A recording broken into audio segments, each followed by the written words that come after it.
Hi, this is Katerina Caterino, and let me ask you a question. How do you feel about your appetite? Be honest. How do you feel about it? Do you feel like you have too much appetite, that you can't controlling, that your appetite is overpowering, or maybe you even feel that all of your weight problems or emotional eating problems or even health symptoms are because you have too much of an appetite? If you are like most of the people, of the clients that I see in my practice, you probably assign appetite a little bit too much blame. And here's what I think. More and more I see in the health sphere that we often attack appetite when really what we're doing is, I feel, is that we are shooting the messenger before the message is heard. And here's what I mean. Let's say you come to me today and you tell me, Katerina, I have a headache. And I give you a pill, and in 5 minutes we get rid of your headache. The following day you come to me again and you say, Katerina, I have a headache again. I give you another pill, and in 5 minutes we got rid of the headache. Cool. Now on the third day you come to me again and you say, I still have a headache. It's here again today.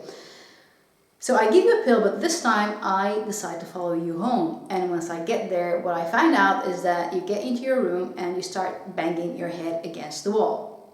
So, is the headache the problem? No, it's the fact that you get home and you bang your head against the wall every day. Now, I know this is a very silly example, but you get my point. What's really happening here is that appetite is really not the problem, but it's what's causing our appetite. And today with this video I want to help you completely reframe this appetite issue so that you can really recover your health and put it completely into perspective, this concept of willpower and appetite. So what's happening really? Many things. One, if your eating schedule is all over the place, an appetite problem is predictable. Because if you, and more, we are so busy, we're a lot of us are overworked, and that means our eating schedule is affected. Also, if you're not getting enough food during the day, if you skip breakfast, you barely have lunch, it's predictable that in the evening you'll have what seems to be a problem of emotional eating or binge eating or overeating, because again, you hadn't gotten enough during the day, and then once you get to the evening you feel like you're eating out of control. I see this time and again, unfortunately. Another cause, food quality. Yes, if you may actually be eating a lot of food, you may actually be overfed but undernourished, because the body doesn't really listen to quantity. What the body listens to is quality. Let me say that again. The body doesn't really care about quantity. What it does care about is quality. Meaning you can be eating a whole lot of junk food. If that food is not giving enough of the nutrients you need, you can be sure, you bet you're gonna be hungry sooner than later, and you probably will end up eating more food than you actually need, and you can even develop food cravings. That's how powerful quality is.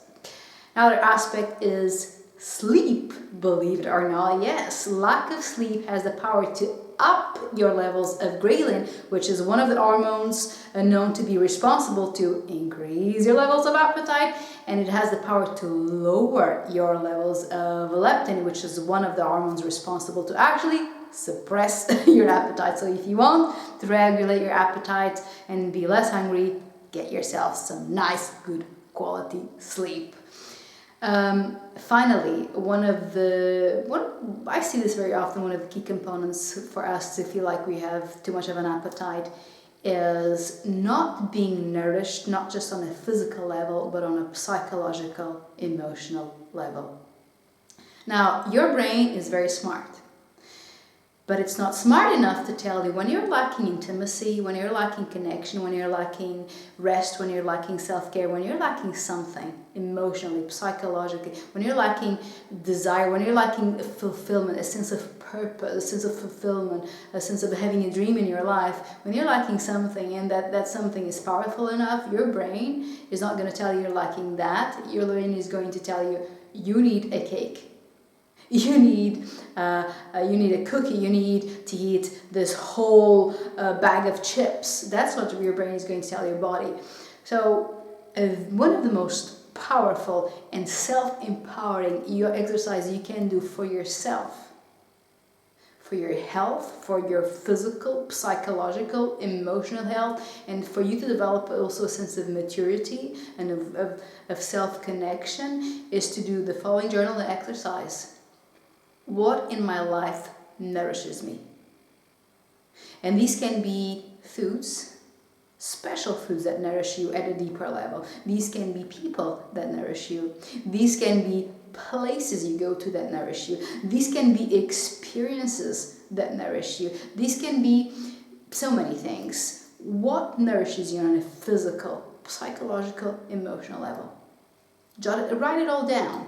Write as many as you can. And then, and this is when the real work begins, start adding them to your life. Not just sporadically, not once a week, daily. Start adding one of these elements daily. And these don't have to be, I have to travel to China in order to feel nourished. Although you can, by all means do if that's your big dream. But these can be as simple as, I love to light candles and listen to some music. I love to just burn some incense. I love to go for a walk with my good friend. If that's what really nourishes you, do it, and do it today.